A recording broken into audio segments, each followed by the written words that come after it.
का जो चैप्टर है कुछ आदिवासियों का है और क्या क्या है उसका वो पढ़ाने वाला कुछ नहीं है उसमें, जस्ट वही 10th क्लास में भी है। 4 चैप्टर है शुरू का, वो पढ़ने वाला है। बाकी तो आज हम लोग 10th का पहला चैप्टर यूरोपीय राष्ट्रवाद, आप लोग पढ़े हैं कुछ अपना मन से? यूरोपीय राष्ट्रवाद, एक बात आप ध्यान देंगे कि भारत का राष्ट्रवाद और यूरोपीय राष्ट्रवाद दोनों में फर्क है। भारतीय राष्ट्रवाद जो आया, इसकी जो भावना आई, एक दूसरे तरीकों से आई और इसका नेचर जो था वो दूसरा था। यूरोपीय राष्ट्रवाद का जो नेचर है वो दूसरा है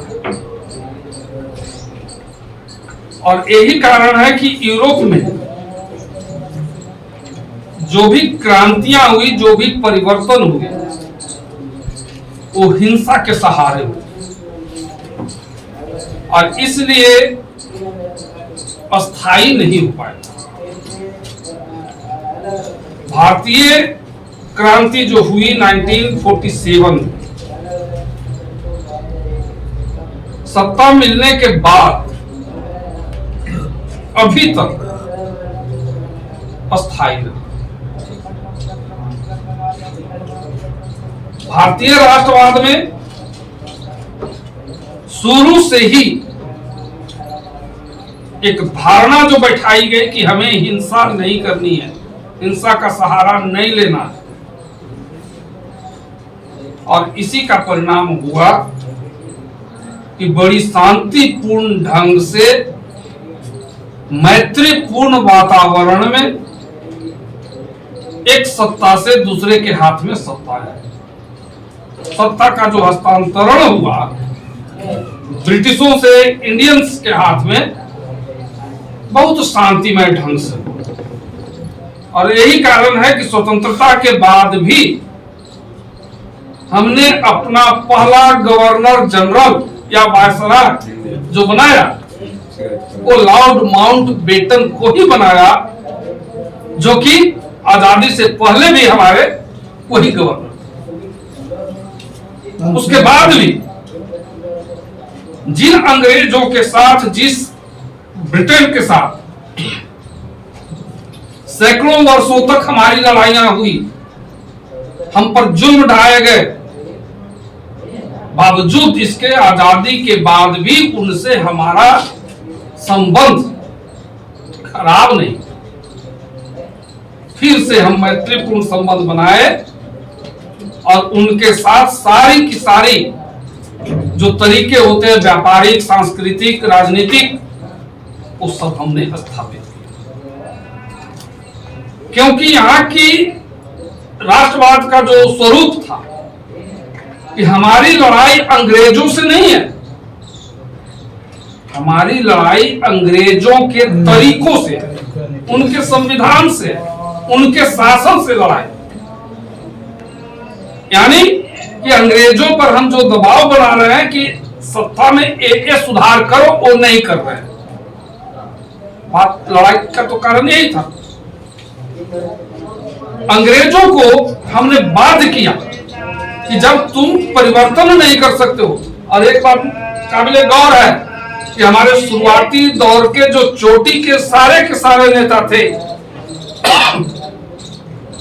उनकी सिर्फ मांग थी कि यदि हमारी मांगों को सरकार मान लेती है तो हम उनके शासन के अंतर्गत, जिसको स्वशासन इन्होंने कहा, हम शासित होने के लिए तैयार, जिसमें गांधी जी भी और शुरू के दादा भाई नौरोजी, गोपाल कृष्ण गोखले, बदरुद्दीन तैयबजी, फिरोज शाह मेहता जो राष्ट्रीय कांग्रेस की स्थापना किए थे, उनका भी डिमांड यही था और ये गांधी जी तक रह गया। ये तो पहली बार सुभाष चंद्र बोस और जवाहरलाल नेहरू जैसे नौजवानों का कांग्रेस में आगमन होता है, इनमें युवा जोश था और हिंदुस्तान के पहले कम्युनिस्ट थे। पहली बार इन्होंने कम्युनिज्म विचारधारा कांग्रेस को दिया और इन्होंने बात की स्वशासन नहीं, हमें चाहिए पूर्ण स्वतंत्रता। और ये कांग्रेस के लाहौर अधिवेशन में जब जवाहरलाल नेहरू अध्यक्ष थे तब उन्होंने पहली बार पूर्ण स्वतंत्रता की मांग अध्यक्षता करते हुए रखी और यही फिर हमारा नारा हो गया 1947 1929 में ना 1929। फिर गोलमेज सम्मेलन होता है 30 में, हम लोग जब 4th चैप्टर पढ़ेंगे भारतीय राष्ट्रवाद उसमें ये सब चर्चा करेंगे। कहने का मतलब कि यूरोप का जो राष्ट्रवाद आया यूरोप के कई देशों में, उसके भी कारण थे। कारण यह था कि 1789 की फ्रांसीसी क्रांति से पहले यूरोप के लोग राजनीति को संभ्रांत लोगों की चीज मानते, न तो अखबारों में इसकी कहीं कोई चर्चा होती थी, नहीं लोगों के बीच कोई चर्चा होती थी। ये 1789 की जो घटना है विश्व इतिहास के लिए एक परिवर्तन और महान परिवर्तन लेकर के आया, जिसमें पहली बार स्वतंत्रता, समानता और भ्रातृत्व का नारा दिया।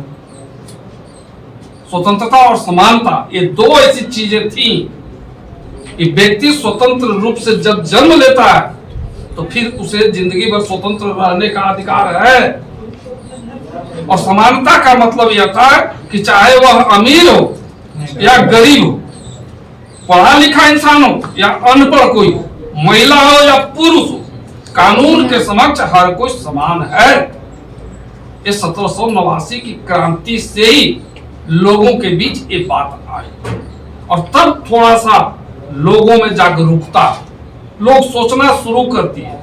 और इसी क्रांति के बाद अब लोगों ने सोचना यह शुरू किया कि राजनीति केवल अमीरों की चीज नहीं है बल्कि गरीब को भी अधिकार है इस पर चर्चा करने का।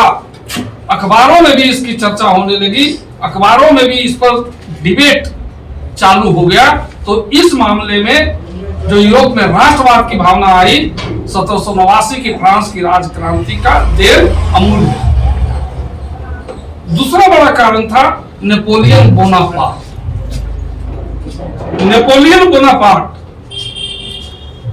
फ्रांस का, ये जो फ्रांस की राजक्रांति आप पढ़े 9th में, जब डायरेक्टरी का शासन आया, नेशनल कन्वेंशन समाप्त होता है, उसके बाद डायरेक्टरी का शासन आता है।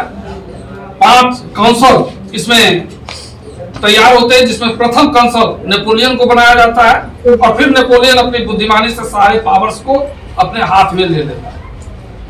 नेपोलियन बोनापार्ट यूरोप का ही नहीं बल्कि दुनिया के सेनानायकों में महानतम। वह जिस देश पर कब्जा करने के लिए सोच लेता था उस पर कब्जा कर लेता, चाहे ऑस्ट्रिया हो, इटली हो, जर्मनी हो, ये सारे के सारे देशों पर नेपोलियन बोनापार्ट का कब्जा। आप मोटा मोटी मान लीजिए कि इंग्लैंड को छोड़कर यूरोप के सारे देश नेपोलियन के अधीन आ चुके थे। इंग्लैंड सिर्फ इसलिए नहीं आ सका था कि इसके पास नेवल पावर जो था, जल सेना या नाविक शक्ति जो थी, नेपोलियन बोनापार्ट से ज्यादा मजबूत, और इसलिए नेपोलियन इंग्लैंड को पराजित नहीं कर पाया। नेपोलियन ने जिन जिन देशों पर कब्जा किया वहां 2 तरह से प्रभाव है। राष्ट्रवाद की भावना जो आई 2 तरीकों से। पहला, जैसे इटली पर, इटली 300 से अधिक राज्यों में बिखरा हुआ, छोटा सा उत्तर से दक्षिण तक पतला सा देश और 300 टुकड़ों में बटा हुआ। नेपोलियन ने जब इस पर कब्जा किया तो यहां पर यातायात के साधन लाए, बिखरे हुए राज्यों को समेटा और मात्र 3 राज्यों में इसको शामिल कर लिया। 3 राज्य नहीं 3 है, सिस्पाइन, लिगुलियन और ट्रांसपेडेंट, इन्हीं 3 में ही उन सभी को शामिल किया और यातायात के साधन लाए। फिर सभी जगह नेपोलियन कोड लागू किया, सभी राज्यों में, माने कानून की समानता हो गई। इन सब का परिणाम यह हुआ कि लोगों के बीच एक जगह जमा होने का मौका मिला, एक दूसरे के विचारों से लोग अवगत होते चले गए और आपसी जो एक्सचेंज आया विचारों का, वह राष्ट्रवाद की भावना फैलाने में मददगार। नमाज पढ़ सो रहा है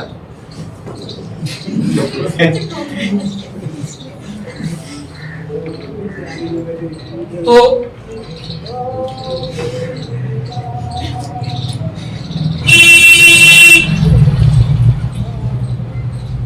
हम लोग कभी कभी सोचने को मजबूर हो जाते, नमाज से बात आ रही कल की बड़ा मार्मिक चीज हम बता रहे हैं, कहाँ तक हम गिर चुके हैं और कहाँ तक और हमारी गिरावट आएगी, भगवान मालिक है। यूपी के एक शहर में मुस्लिम कम्युनिटी के कुछ लोग अपने परिवार के साथ अपनी दुकान में, स्टोर रूम है उसका, उसमें नमाज पढ़ रहा, अपने घर की बात है।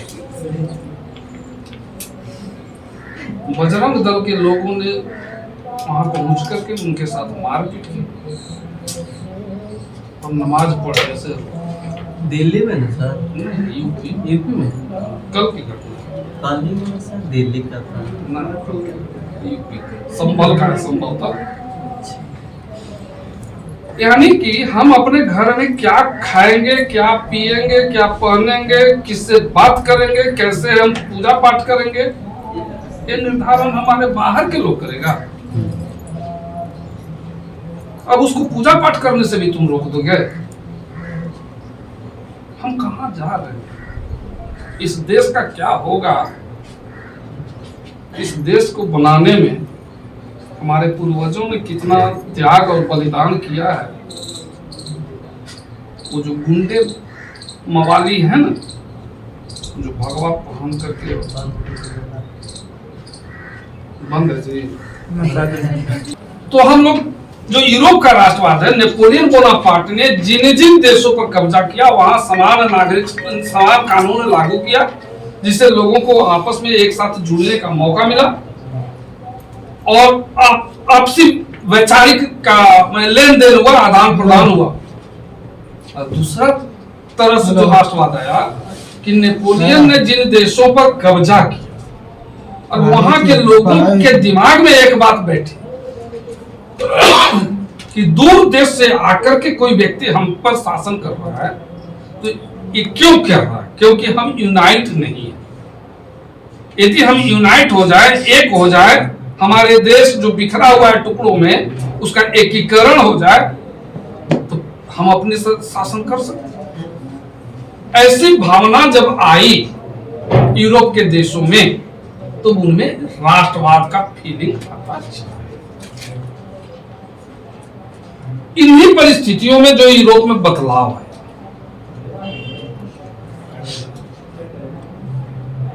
उस बदलाव में 1830 से पहले नेपोलियन बोनापार्ट को यूरोप के लोगों ने, यूरोप के सारे देश एक जगह इकट्ठा हुए।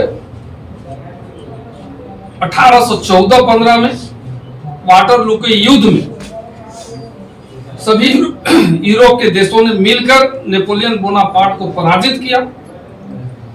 सेंट हेलेना के द्वीप पर उसे निष्कासित किया गया, जहां उसकी मौत।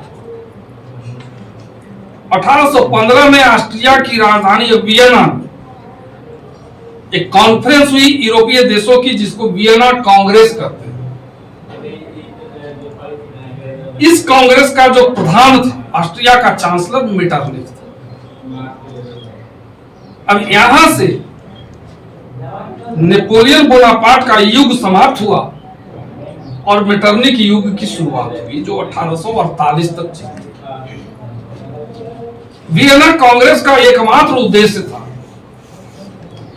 कि 1789 की फ्रांसीसी राजक्रांति के पश्चात जो यूरोप में बदलाव है, फ्रांस सहित, उस सभी बदलावों को फिर से हटाया जाए और यूरोप के सभी देशों को पुरानी व्यवस्था में लाई जाए, जहां जहां गणतंत्र और प्रजातांत्रिक शासन की स्थापना हुई थी उसको समाप्त किया जाए और फिर से वहां राजतंत्र, पुराने राजतंत्र की स्थापना की। इसीलिए उसने फ्रांस में बुर्बो वंश को स्थापित किया। सिसिली और नेपल्स जो इटली के महत्वपूर्ण राज्य थे, एक बुर्बो वंश को दे दिया गया। रोम और उसके जो अगल बगल के क्षेत्र थे पोप के अधिकार में रहा। लोम्बार्डी और वेनेसिया, ये इटली के दो महत्वपूर्ण राज्य था, लोम्बार्डी और वेनेसिया।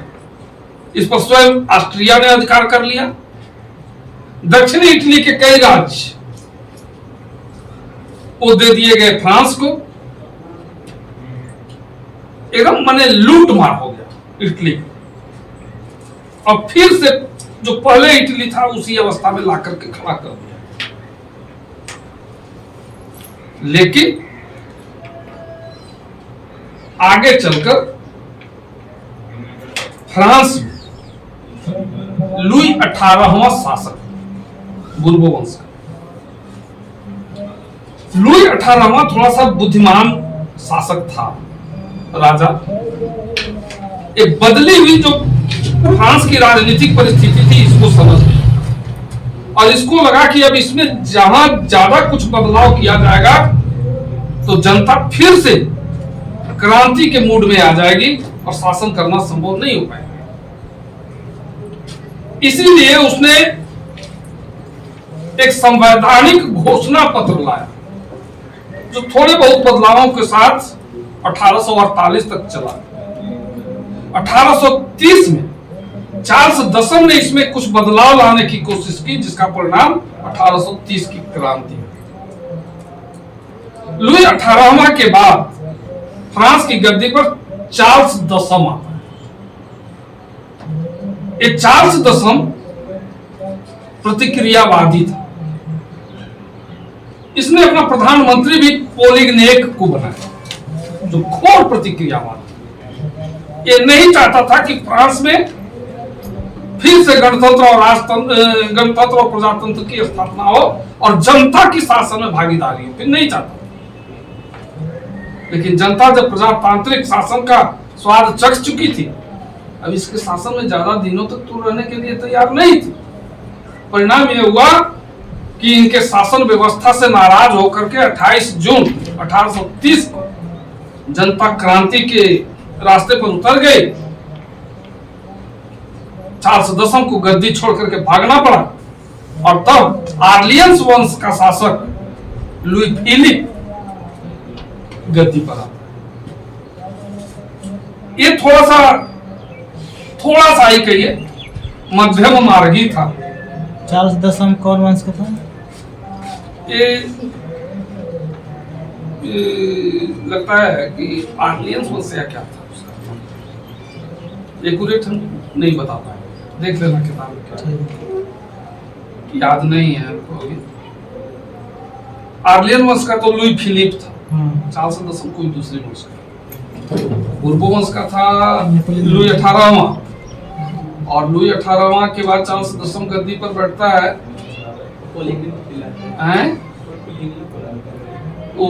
देख लेना किस डायनेस्टी का है, याद ना हमको पड़ रहा है। लुई फिलिप जब आता है तो थोड़ा सा दूरदर्शी था, मध्यम मार्गी था और इसीलिए ये चाहता था कि सुधारवादी और पुरातन पंथी दोनों के बीच एक मध्यम मार्ग निकाल करके हम आगे बढ़े, फ्रांस को आगे ले जाने की कोशिश करें। हालांकि वो खुद बहुत महत्वाकांक्षी थे और अपना प्रधानमंत्री जो बनाया गीजो प्रतिक्रियावादी। वो चाहता था कि पूंजीपति को ही सारा अधिकार रहे, सामान्य नागरिक को कोई अधिकार नहीं। सारे विशेषाधिकार इसने पूंजीपतियों को फिर से दे दिए, लेकिन सामान्य जनता इसको स्वीकार करने के लिए तैयार नहीं थी। और तब गणतंत्रवादियों के जो सदस्य थे, नेता थे, लामार्टिन वगैरह, वो सब एक दिन इकट्ठा हुए और फिर से एक दूसरी क्रांति की हुंकार लोगों ने कर दिया। पोलिग्नेट गिजो और लुई फिलिप को देश छोड़ करके भागना पड़ा इंग्लैंड। और तब ये 1848 की जो क्रांति हुई, ये यूरोप के लिए वरदान साबित हुई। अब यूरोप में क्रांतियों का दौर चल पड़ा, परिवर्तन का ही दौर कहिए कि चल पड़ा, जिसके तहत इटली और जर्मनी का एकीकरण। इटली समय है इटली के एकीकरण पूरा पड़ा। यूरोप के शायद ही कोई देश थे जो 1848 की क्रांति से प्रभावित नहीं हुए। तो उस क्रांति का ही प्रभाव हुआ कि इटली और जर्मनी जैसे देशों में एकीकरण करने की भावना आई। हालांकि उस एकीकरण के परिस्थितियां जो थी बिल्कुल विपरीत थी। इटली पर ऑस्ट्रिया का प्रभाव था, उसके कई राज्यों पर, ऑस्ट्रिया और फ्रांस का, खासकर दक्षिणी इटली पर फ्रांस का प्रभाव था, कई राज्यों पर इनका कब्जा था। फिर पोप जो ईसाई जगत के प्रधान थे, वे भी चाहते थे कि इटली का एकीकरण हो, लेकिन धार्मिक दृष्टि से हो और पोप के नेतृत्व में। इटली की जनता इसे स्वीकार नहीं करने के लिए तैयार थी। कुछ कानून संबंधी बाधाएं भी थी।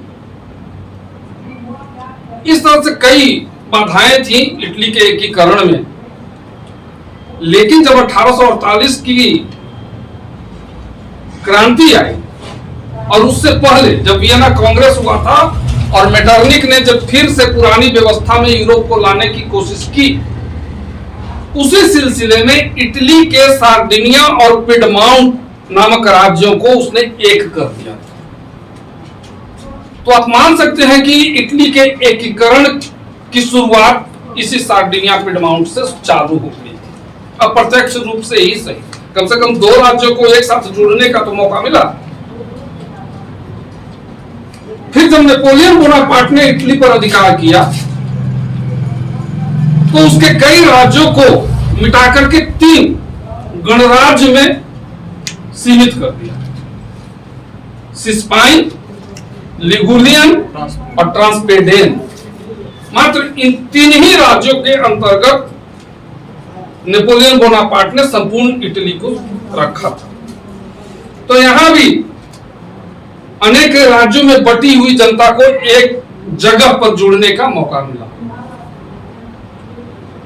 1848 की क्रांति के बाद जगह जगह पर कुछ राज्यों में एकीकरण को लेकर के आंदोलन की शुरुआत हो गई। यहां एक कार्बोनेरी नामक एक क्रांतिकारी संस्था थी जो इन आंदोलनों को नेतृत्व कर रही थी। इसी कार्बोनेरी में प्रसिद्ध राष्ट्रवादी जोसेफ मेजनी भी शामिल हुआ। लेकिन मेटरनिक ने इन आंदोलनों को कुचल दिया और मेजनी को भी भागना पड़ा। मेजनी के बारे में जो संक्षिप्त जानकारी है, एक राष्ट्रवादी और गणतंत्रवादी नेता था, लेकिन दूरदर्शी नहीं था, व्यवहारिक नहीं था, परिस्थितियां क्या है यह नहीं देखता था। वो बड़ी दूर की बात सोचता था, जो कि यह असंभव बात थी। खैर, फिर भी उसने 1831 में ही एक राष्ट्रवादी संगठन की स्थापना की यंग इटली के नाम से। यंग का मतलब ही था जो नौजवान थे इटली के, वे इस संगठन से जुड़े। क्योंकि कोई भी क्रांतियां होती है तो उसका नेतृत्व तो नौजवान ही करते हैं, युवा वर्ग ही करता है, चाहे वो लड़का हो या लड़की। भारतीय राष्ट्रीय आंदोलन में भी आप देखेंगे कॉलेज के कॉलेज खाली हो गया था, स्कूल विद्यालय खाली हो गए थे, चाहे वो लड़कियां हो। बहुत सारी लड़कियां तो क्रांतिकारी कार्रवाइयों में भाग ली, जैसे कल्पना जोशी, प्रीतिलता वाडेकर, इन्होंने कलेक्टर और गवर्नर पर गोलियां चलाई, फांसी पर चढ़ गई, इनकाउंटर में मारी गई, लेकिन पीछे नहीं हटी, डरी नहीं। ये हमारा जो राष्ट्रवादी आंदोलन चला स्वतंत्रता संग्राम के समय, उसमें इन लड़कियों का भी योगदान था। और गांधीवादी धारा में तो बहुत सारी महिलाएं आई, परिवार के परिवार, जिसमें सरोजिनी नायडू हुए, कमला नेहरू हुई, विजया लक्ष्मी पंडित हुई, बहुत सारे सैकड़ों। यंग इटली में भी यही युवा वर्ग आया। कुछ ही दिनों के बाद मेजनी ने यूरोप में भी राष्ट्रवादी आंदोलन चले, इसके लिए उसने यंग यूरोप नामक एक संस्था की स्थापना की। आगे चल करके मेटरनिक नहीं चाहता था कि इटली में किसी भी तरह के कोई आंदोलन चले, और इसलिए उसने इटली के कई भागों पर आक्रमण कर दिया, जिससे मेजनी को देश छोड़ करके भाग जाना पड़ा। अब मेजनी का फेज यहां खत्म हो गया। मेजनी के भागने के बावजूद इटली वासियों में एक जागरूकता आई, एक चेतना आई। मेजनी की सबसे बड़ी देन यही है कि लोगों में एकीकरण के लिए चेतना भरी। अब लोग समझने लगे कि जब तक हम यूनाइट नहीं होंगे तब तक हमारे देश का एकीकरण संभव नहीं होगा। हम एक भौगोलिक अभिव्यक्ति मात्र से इटली को बाहर नहीं कर सकते। इटली मेजनी की बहुत बड़ी देन थी। इस समय सार्डिनिया पिडमाउंट का शासक था चार्ल्स एल्बर्ट। वो बड़ी कमजोर और डरपोक शासक था। वो नहीं चाहता था ऑस्ट्रिया से लड़ना, और जब ऑस्ट्रिया ने, मेटरनिक ने इन पर आक्रमण किया तो चार्ल्स एल्बर्ट की पराजय भी हो गई और यह देश छोड़ करके भाग गया। तब सार्डिनिया पिडमाउंट का एक नया शासक बना विक्टर इमैनुएल। एक घोर राष्ट्रवादी था और बहुत प्रैक्टिकल, व्यवहारिक रूप से यह सोचने वाला व्यक्ति था। इसने अपना प्रधानमंत्री काउंट काबूल को बनाया, जो भयानक कूटनीतिक। सबसे पहले यह जानता था कि हमारा सबसे बड़ा दुश्मन कोई है तो वह ऑस्ट्रिया है, और ऑस्ट्रिया को पराजित करने के लिए फ्रांस से दोस्ती करनी होगी। तब उसने फ्रांस के साथ दोस्ती का हाथ बढ़ाया और नीस और सेवाय नामक दो राज्य फ्रांस को देने का वचन दिया। इससे पहले काउंट काबूल ने एक काम और किया। क्रीमिया युद्ध की शुरुआत हो गई थी यूरोप। किसी भी देश ने काउंट काबूल से मदद नहीं मांगी थी, किसी ने नहीं। फिर भी यह अपनी तरफ से फ्रांस की तरफ से लड़ने के आश्वासन देते, और जब युद्ध की शुरुआत हुई तो यह अपनी सेना लेकर के वहां पहुंच गए। युद्ध समाप्ति के पश्चात जब यूरोप के शक्तियां जुटी पेरिस में, वहां काउंट काबूल की भी बुलाहट हो गई, और इसी काउंट काबूल ने इसी मीटिंग में इटली की बदतर स्थिति की जानकारी यूरोप की शक्तियों को दी, और उनको बताया कि ऑस्ट्रिया हमारे यहां क्या क्या कर रहा है।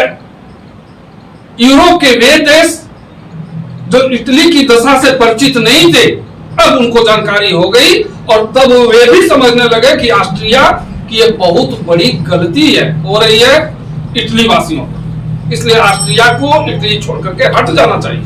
लेकिन इतना आसानी से तो ऑस्ट्रिया हट नहीं सकता था, और तब काउंट काबूल ने फ्रांस के साथ दोस्ती की, आश्वासन दिया यदि ऑस्ट्रिया के साथ युद्ध हमारा होता है तो आप हमारा साथ देंगे, बदले में आपको नीस और सेवाय नामक 2 राज्य मिल जाएंगे।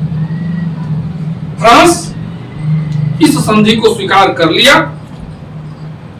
आगे चलकर के कुछ ही दिनों के बाद 1860-61 के लगभग सीमा संबंधी विवाद को लेकर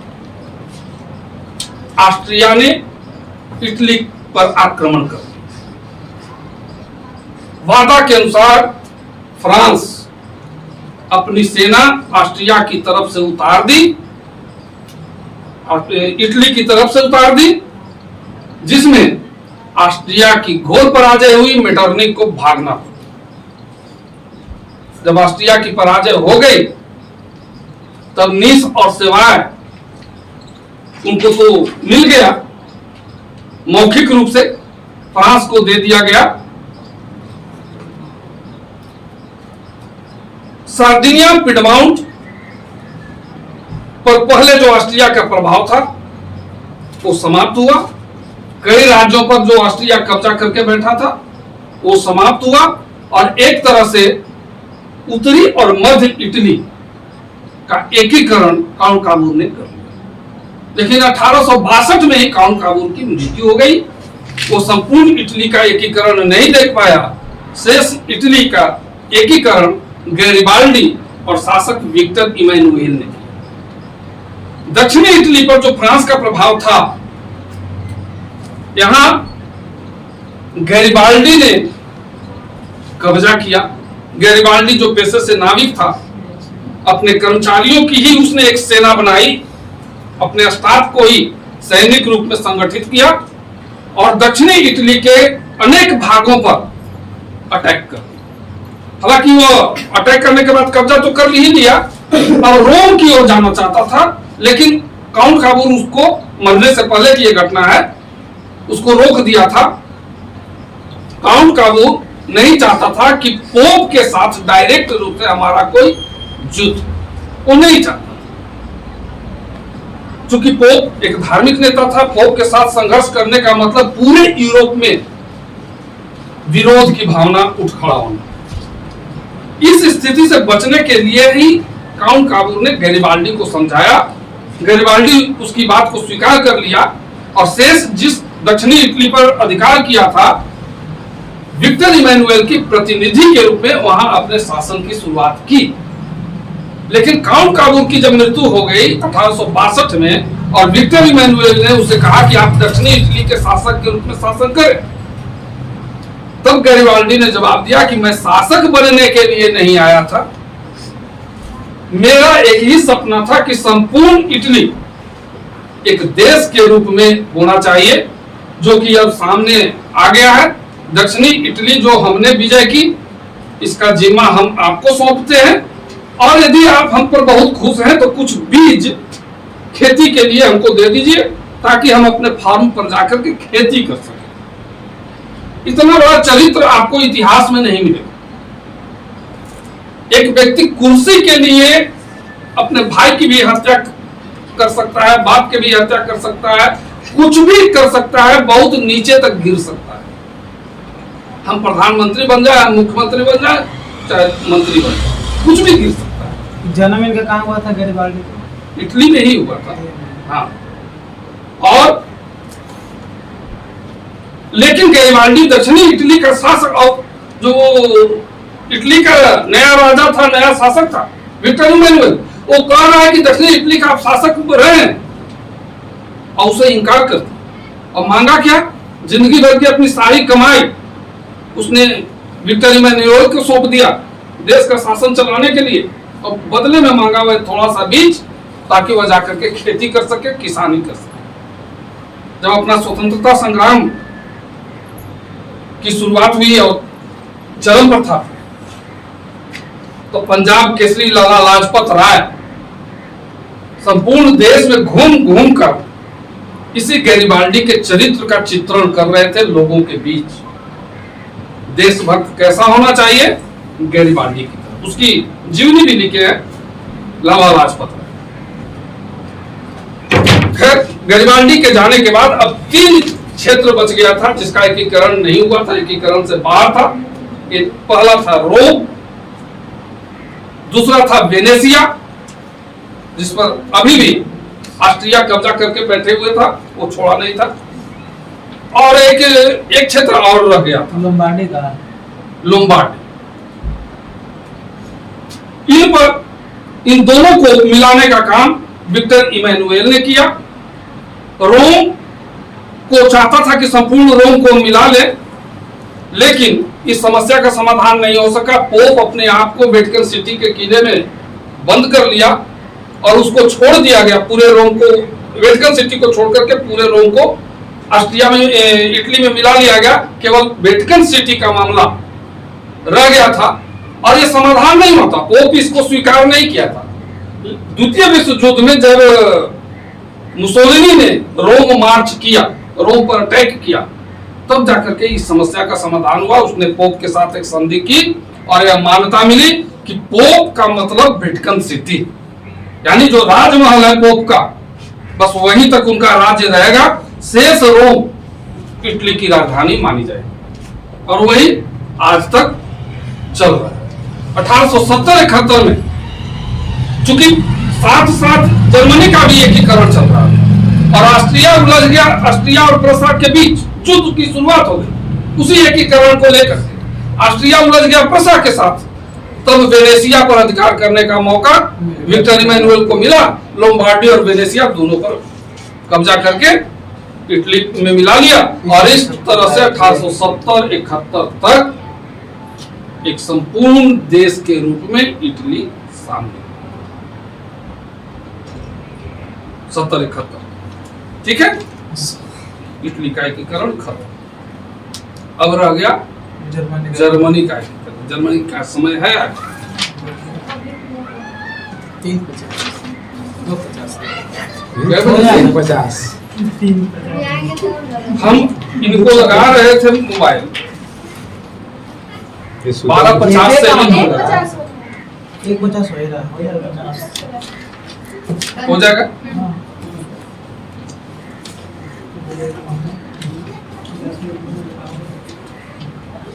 जर्मनी के एकीकरण भी इसी फेज में हुआ, इसी पीरियड में हुआ। 1871 में उसका भी एकीकरण पूरा हुआ। जर्मनी के एकीकरण में भी बहुत सारे बाधाएं थी, जिसमें ऑस्ट्रिया भी प्रमुख था, फ्रांस भी प्रमुख था।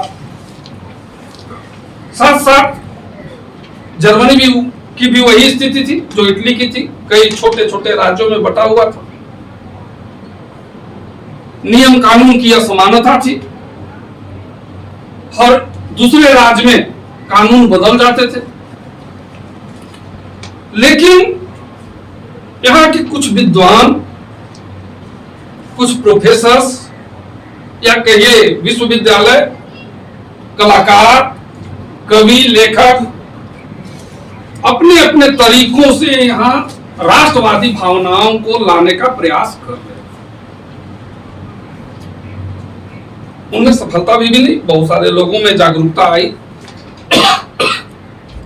यहाँ के व्यापारियों ने भी अपना एक संगठन बनाया, जोलवरी। उस संगठन का नाम था, व्यापारिक संगठन का नाम था जोलवरी। कहीं कहीं सोलवरीन मिलेगा आपको, लेकिन अंग्रेजी में स्पेलिंग जो है जोलवरीन ही है। उसका फायदा यह हुआ था कि व्यापारियों को व्यापार करने में अब नियम कानून बाधा नहीं आ रही। अप्रत्यक्ष रूप से ही सही एकीकरण की नींव यहां पड़ रही थी। जर्मनी के एकीकरण जो होता है 3 युद्ध द्वारा होता। यहाँ का जो चांसलर था बिस्मार्क, बड़ी दूरदर्शी, बहुत बड़ा कूटनीतिज्ञ। कहा जाता है कि 3 बॉल से एक साथ खेलता था और 2 बॉल हमेशा उसके हाथ में होते थे। हमेशा हाथ में होने का मतलब कि 2 बॉल उसके नियंत्रण में होते। ये 2 बॉल का मतलब यह है कि वो 3 देश को एक साथ नचाता था, जिसमें 2 देश हमेशा बिस्मार्क पर डिपेंड करते थे। एक्चुअली यूरोप में जो गुप्त संधि की शुरुआत है ना, यानी कि बिस्मार्क किस देश के साथ कौन सी संधि कर रहा है, ये बिस्मार्क से ही शुरू होती है और वो द्वितीय विश्व युद्ध तक चलती है। यदि आप माइथोलॉजी पर विश्वास करें, महाभारत की कहानियां सुनते होंगे आप, कृष्ण, महाभारत देखिए हो सीरियल? हाँ देखिए क्या क्या देखिए? कृष्ण का रोल देखा है? शुरू से अंत तक यदि कृष्ण को देखोगे तो लगेगा कि एज ए इंसान ये कितना गिरा हुआ आदमी है, इंसान के रूप में, भगवान के रूप में नहीं। और महाभारत में जो उनका रोल है तो इंसान ही के रूप में है। कहीं कहीं वो अपना भगवान वाला रूप दिखाते हैं, काम आता कहीं कहीं आते हैं जब कुछ और बस नहीं चलता है तो दिखाना। जैसे दुर्योधन के दरबार में जब पहुंचते हैं समझाने के लिए और दुर्योधन उनको बांधने के लिए चलता है, तब वो अपना विकराल रूप दिखलाते हैं। अब दिखलाते हैं कि क्या है, किताबी बात है, लेकिन उस महाभारत के अनुसार इतना तो मानना पड़ेगा कि उतना बड़ा दूरदर्शी कूटनीतिज्ञ कोई हो ही नहीं सकता। किसको मिलाना है, किसको कब मारना है, ये सब वो जानता था पहले से आदमी, है ना। जैसे आपने, उसका नाम क्या है, नहीं हाथी का भी नाम वही था, अश्वत्थामा। अश्वत्थामा को कब मारना है ये आदमी किसी को पता नहीं था। और जब संध्या, उसका तो शायद श्राप था कि संध्या के समय ही तुम्हें मृत्यु होगी, तो अश्वत्थामा अपने बल से, प्रहार से पांडवों को एकदम लाचार कर रहा था। एक तरह से पांडवों की पराजय होती जा रही थी। उस समय वो अपनी माया से एक ऐसा दृश्य क्रिएट करते हैं जैसे लग रहा है कि सूर्यास्त हो गया और रात होने वाली। उस समय तक अश्वत्थामा छिपा हुआ था, कभी अर्जुन के सामने नहीं आ रहा, क्योंकि वो जानता था कि अर्जुन के सामने आएंगे तो मारे जाएंगे। तो कृष्ण ने वो दृश्य क्रिएट किया, अश्वत्थामा वहां आता है, सामने किया तो रात हो गया, तो युद्ध समाप्ति की ओर जा रहा है। और तब कृष्ण जो है सो उसके अपने आवरण को हटाते हैं और अर्जुन मारता है। इस बहुत सारे ऐसे दृश्य आपको मिलेंगे। अच्छा, और फिर एक अफवाह फैलाते हैं कि अश्वत्थामा मारा गया, जो उसके पिता थे द्रोणाचार्य, द्रोणाचार्य के बेटा था ना, द्रोणाचार्य। तो द्रोणाचार्य की मृत्यु उनसे ही होने वाली थी, यह सोम करके कि अश्वत्थामा मेरा जो बेटा है उसकी मृत्यु हो गई। द्रोणाचार्य पूछते हैं, ये अफवाह फैलता है कि अश्वत्थामा मारा गया। अश्वत्थामा कौन? एक हाथी का भी नाम, उसके पहले एक हाथी मारा जाता है, अश्वत्थामा। तो द्रोणाचार्य को हटाना था सामने से, तो ये अफवाह फैलाया गया कि अश्वत्थामा मारा गया। अब द्रोणाचार्य जैसे ही पूछते हैं कि कौन अश्वत्थामा, और उसी समय वो शंख बजा देते हैं, सुनाई ही नहीं पड़ता है द्रोणाचार्य को, वो समझते हैं कि मेरा बेटा अश्वत्थामा मारा गया, तो वहीं उनकी मृत्यु। जब द्रोणाचार्य की मृत्यु होती है तब वो फिर अश्वत्थामा को मारने वाला वो सब दृश्य क्रिएट किया। ये इतना दूर तक सोचने वाला कौन होता है? बिस्मार्क आधुनिक इतिहास में इतने दूर तक सोचता। 3 युद्ध उसने अपने जीवन में किया और इन्हीं युद्धों के सहारे पूरे जर्मनी का एकीकरण पूरा कर।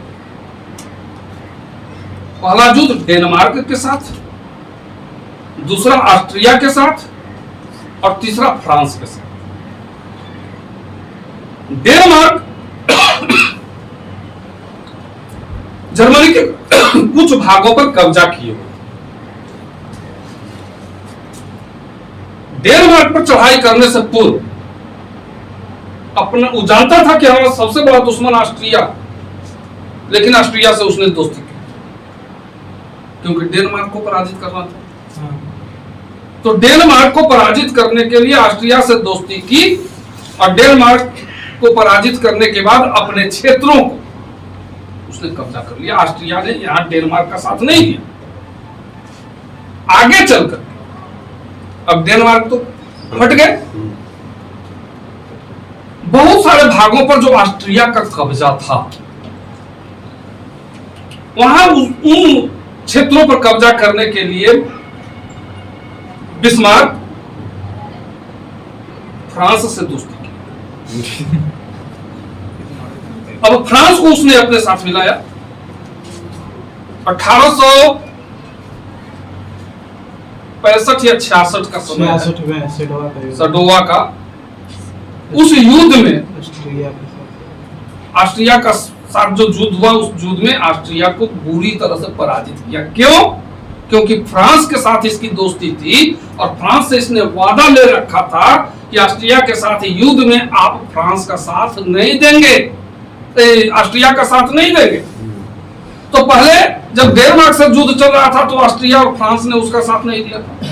अब जब ऑस्ट्रिया के साथ जर्मनी का युद्ध हुआ प्रसा का, तो फ्रांस से तो दोस्ती ही कर ली थी। डेनमार्क ऑस्ट्रिया का साथ नहीं दिया। यहां भी ऑस्ट्रिया अकेला पड़ गया, ऑस्ट्रिया की पराजय हो गई। अब फ्रांस रह गए एकमात्र। तो ऑस्ट्रिया और डेनमार्क के पराजय के समय, युद्ध के समय फ्रांस न्यूट्रल रह गए थे, बल्कि कुछ मामलों में इन्होंने प्रसा को साथ दिया था, बिस्मार्क का साथ दिया था। और स्पेन में राजगद्दी को लेकर के एक मामला उठा। वहां राजा की मृत्यु के बाद उस गद्दी पर अधिकार किसका हो, एक विवाद पैदा हो। प्रसा का कहना था कि इस पर दावेदारी हमारी है, प्रसा की। फ्रांस कहता था कि नहीं, इस पर दावेदारी हमारी है। दोनों में जब विवाद बढ़ा तो एक तरह से यह मामला जाता था फ्रांस के साइड, फ्रांस के पक्ष में। लेकिन बिस्मार्क ने प्रेस में, मीडिया में तोड़ मरोड़ करके मामले को ऐसा प्रचारित किया कि पूरे प्रसा की जनता की नजरों में फ्रांस बदनाम हो। लोग समझने लगे कि नहीं, फ्रांस जो है ज्यादती कर रहा है, एक्चुअल में अधिकार प्रसा का वहां बनता है। और इसीलिए फ्रांस इन बातों से काफी चिढ़ गया, उसने प्रसा पर अटैक कर दिया।